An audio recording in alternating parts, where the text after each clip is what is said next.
Madar had passed to attend the literary conference hosted by the Chautauqua Institution.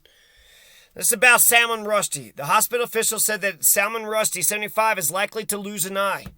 He's likely not to be able to sue, right? The eye for an eye, right? So according to the Old Testament, they're both Abrahamic religions, right? It's likely to lose an eye as a result of the attack. The celebrated author suffered nerve damage to one arm, a serious injury to his liver, and is on a ventilator. Although police officials investigating the attack have not speculated on Matar's motives or possible official or unofficial ties to extremist pro-Iranian groups, many experts link the incident to Iran's long-standing extremist terrorist agenda. So, okay, we don't know the exact reason, but Ayatollah Khomeini, he never actually read Salman Rushdie's book. A lot of these just ban that son of a bitch people, they never actually read the thing. They never watched the thing, read the thing. They're just like, ban this. I want to read. First, let's just update on Salman Rushdie. So apparently, he's on a ventilator. He's off the ventilator. He's going to live. He's going to live, but he's going to be completely different, but he's articulate. So he still has his mind. He still has his brain. And after, 15 stabbings, the guy had 15 lunges with a knife at Sir Ahmed Salman Rushdie, CHFRSL, the Indian-born British-American novelist. And his magical realism. Oh, look at me, I'm Salman Rushdie, and I got magical realism. So I got this book here called 120 Banned Books. And there's a whole bunch of incredible stuff. Some people were actually using England's laws about not being blasphemous against the Church of England. Something about... And then November 11th, Prime Minister Margaret Thatcher announced that there are no grounds on which the government could consider banning the book. November 21st, the Grand Sheikh of Egypt's Al-Azhar, the mosque and university that is now considered the seat of Islamic authority, called on all Islamic organizations in Britain to join in taking legal steps to prevent the book's distribution. So Margaret Thatcher was correct. Jesus fucking Christ, look at you religious fucking dumb motherfucking dipshits. You're making Margaret Thatcher look like a fucking genius? Margaret Thatcher, what a great secularist, what a great... So 1988, November 11th, 1988, Margaret Thatcher said there's no grounds. We can't ban the book. What are y'all talking about? In the United States, the novel had not yet appeared as publisher Viking Penguin received bomb threats. November 24th, 1988, the Satanic Verses were banned in South Africa, even though it had not been published there. Planned visit, they couldn't guarantee his safety. Other places that banned the book: Pakistan, Saudi Arabia, Egypt, Somalia, Bangladesh, Sudan, Malaysia, Indonesia, and Qatar. And what are the specific complaints? The petition listed that was insulting to Muslims was the fact that Abraham was referred to in the books as the bastard. Abraham is a bastard, and that the Prophet Muhammad was given the archaic medieval name of Mahound, which means devil or false prophet, which he kind of is, and that the text states that the revelations the prophet received were well timed to suit him when the faithful were disputing that the prophet's companions were described in derogatory terms, and the namesakes of his wives were depicted as prostitutes, and that the Islamic holy city of Mecca was portrayed as Jahiliyyah, meaning ignorance or darkness. And then, Islam means submission. So, hey guys, I got a religion. It's called submission. All you gotta do is just submit to all my demands and orders and worship me like a god and don't question anything I ever say or do. Okay? That sounds sketchy. Does that not sound sketchy? That is sketchy. So, Israel means wrestles with God. Islam means submission. To submit to God. To be a slave to God. So those are the specific complaints. The two things that I want to focus on, because those are actually kind of mild criticisms, frankly. They're pretty mild criticisms. You questioned Muhammad? You said Muhammad was the devil on page 122 of your fictional bullshit. Could you not tell a campfire story too?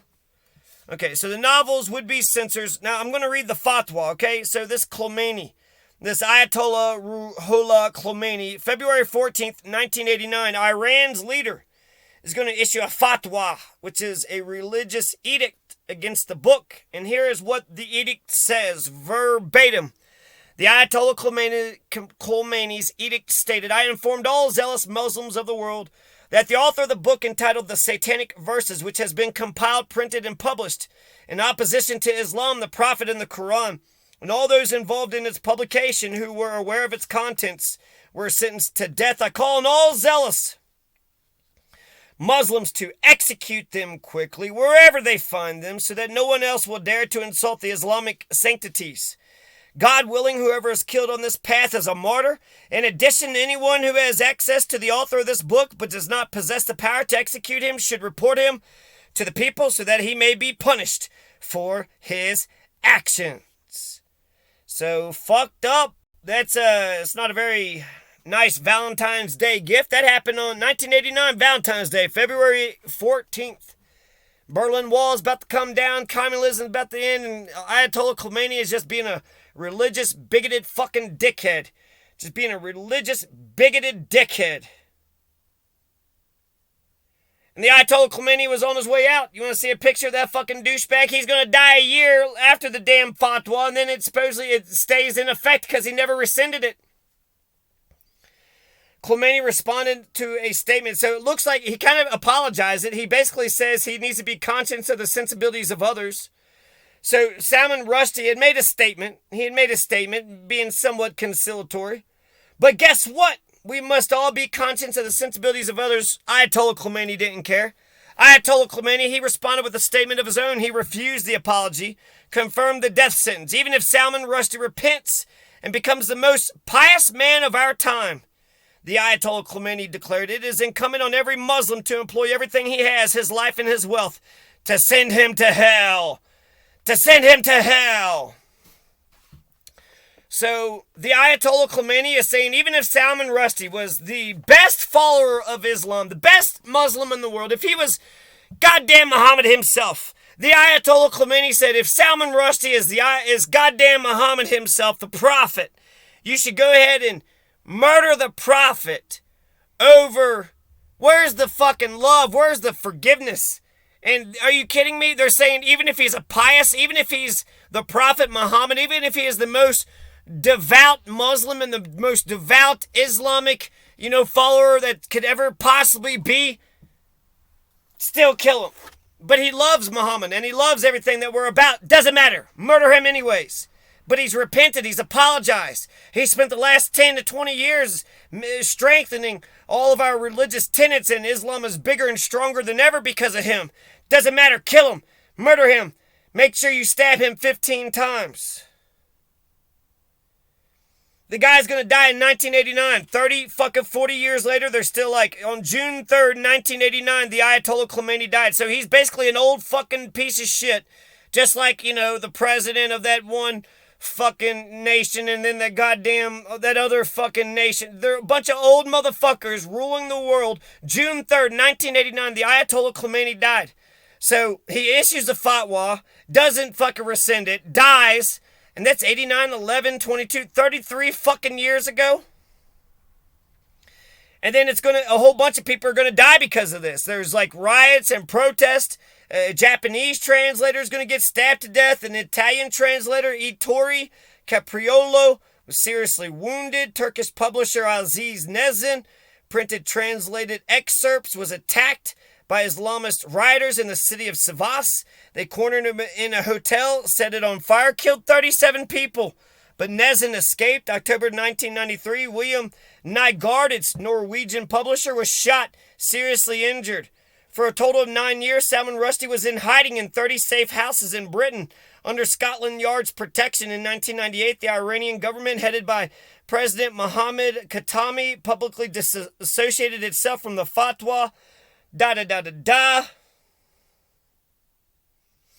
So, what the hell is going on? What the fuck is going on here? You have a lot of things that's going on here. Why would anybody ban a book? You had A Call of the Wild. Why would a person ban A Call of the Wild? About a dog that perseveres, a dog who loves his master, was domesticated, perseveres out in the cold. He's a damn sled dog, and he was able to get into the leadership position. He helped his master get across there, deliver the goods, do whatever the fuck he was doing. Then his master dies, and then the dog lives in the mountains. What the fuck could possibly be a problem? Jack London was a socialist. Is that the problem? I mean, it was written by a socialist. Better watch out. Is that the problem China had with Dr. Seuss? It was written by a socialist. You better watch out. Okay, a socialist is just a person who gives a damn about everybody. So it's just written by a socialist. So I got a couple things to say here. So first of all, the fatwa is bullshit. That's the first thing, right? He seems revengeful. He doesn't have a mind of justice. He doesn't care about true justice, right justice. He doesn't care about what's right and true. Even if he's the Prophet Muhammad, even if he's the most devout follower of Muhammad, he still wants him killed. Fuck you. You're a dumbass piece of shit, you old motherfucking piece of shit. And then, goddamn Salman Rushdie wasn't even... Muhammad was a pervert. Muhammad was a goddamn pervert. Muhammad, this is the prophet. This is the prophet of goddamn Islam. So Salman Rushdie, his criticisms were quite mild compared to who the fuck Muhammad actually was. This is the Jesus Christ of the damn Muslims. Muhammad is a murderer. He's a womanizer. And he's a child molester. He's a child fucking molester. He's a child raping, child abusing, child molester. Aisha, 6 years old, then 9 years old. Shut the fuck up. Shut the fuck up, Muhammad, you nasty motherfucker. We shouldn't be worshiping you. We shouldn't revere you. You should be castrated, you son of a bitch. You are the fucking devil. You're the biggest fucking devil there's ever been, a fucking devil, motherfucker. God damn, you sick son of a bitch. Fucking worshiping, an entire religion is fucking worshiping this child raping, womanizing murderer. This is not the Jesus. This isn't Jesus. Jesus says turn the other cheek. He says be for peace. He doesn't. Then he had 12 wives. So, this is why people are pissed off when you point out Muhammad, because Muhammad was a sick son of a bitch. They don't want the truth. They don't want you to know the truth.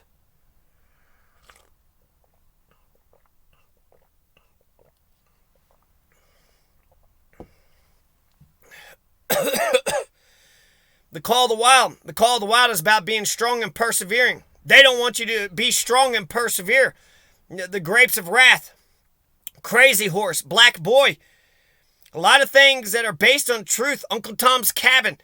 They don't want you to know what's actually going on. They don't want you to know how the conditions are, how people are being treated. They don't want you to know the truth. Right now, I don't know if I think literature's on the chopping block, because who gives a shit about what, unless you can put it up on the big screen. But where does the big screen, there's a bunch of bullshit on the big screen too, but I think the future of the big screen is, the Sand Creek Massacre, the Ludlow Massacre. The truth about, the Native American, the Utes and the Pequot and the... So when you could put the truth of the situation on the silver screen, when you could put the reality, the historical reality on the big silver screen, and it's Titanic, it's so accurate, it's as accurate as the Titanic, that's the direction literature is going to go.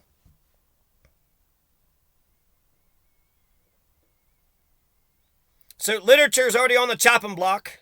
Why would anybody goddamn give a shit about banning? I could understand, banning, books for elementary, middle school.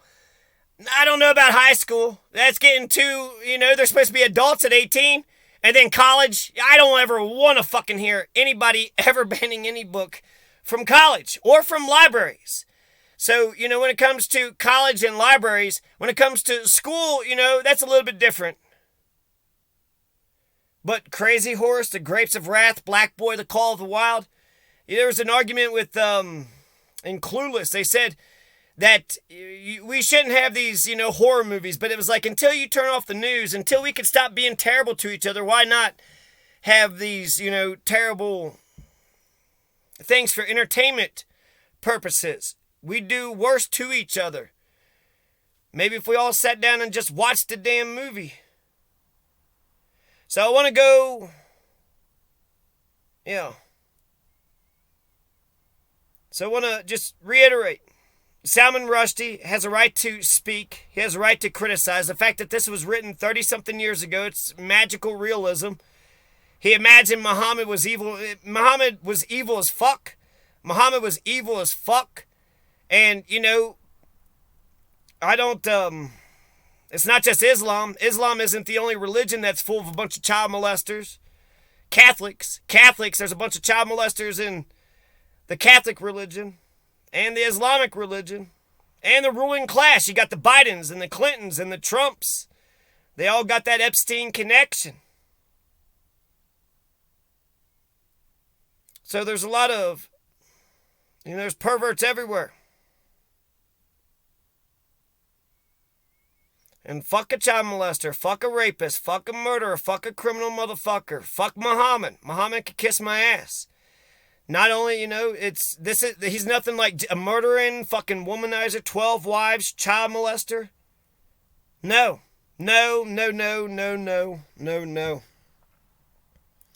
So, hopefully, Salman Rushdie gets better. Stupid fucking fatwa, it makes no fucking sense. I guess the last thing I want to know is the 12 wives. Who are the 12 wives of Muhammad? The 12 wives of Muhammad are as follows. His favorite was the kid, the toddler. Spouses, they say consort. But okay, here's the spouses. You ready? And then a whole bunch of them, 6 of them died in 632. What happened in 632? Actually, 9 of them died in 632. How come 9 of them died all in the same year? Weird.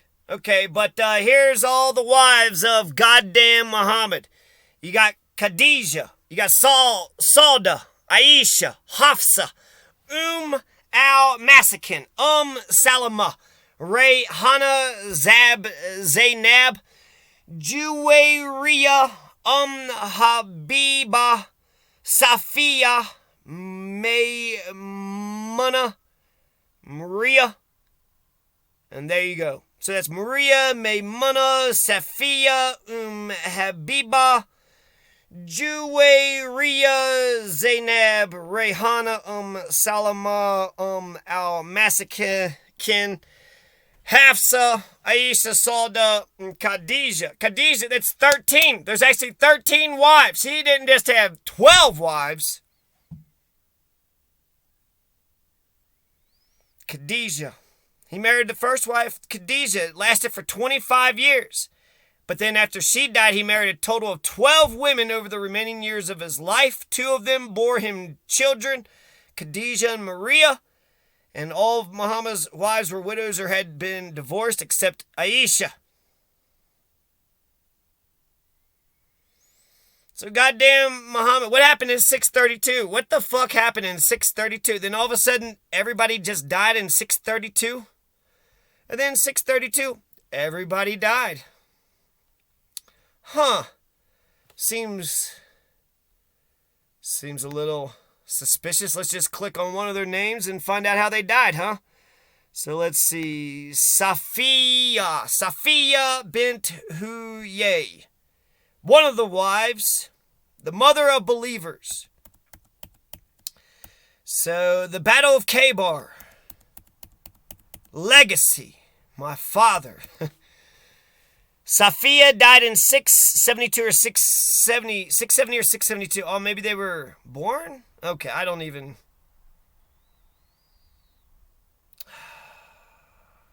Okay, I don't... Is he even a real fucking person? But this is no Jesus Christ. This is no Jesus Christ. When I compared, Islam to Christianity, Christianity is... it might be docile, it might be benign. What it's not is it's not a bunch of, it's not, at least it's not in the text that, You have to be 12 wives, child molesting, murdering Muhammad, and he's the ideal man of the culture of Islam. That's, yeah, it's fucked up. That's fucked up. So Salman Rushdie is so fucking right. It's not even close to being funny. Salman Rushdie is so freaking right. He barely criticized you dumb sons of bitches. Y'all freak the fuck out because you guys know that Muhammad's he's a devil. He's a piece of shit. You know it. You know it to be true. And, yeah, so the liberal in me wants to respect other people's cultures. So if you tell me that you're Muslim, I need to know how you're, not a murdering, womanizing child molester. I need to know how you are not any of those things. You're Muslim, okay, fine. You could dress differently, have a different hat. You can have your own different religion. Basically, live your life until you're starting to, break our laws and hurt people. And then, then you can't. So, hopefully Salman Rushdie is on his way to a speedy recovery.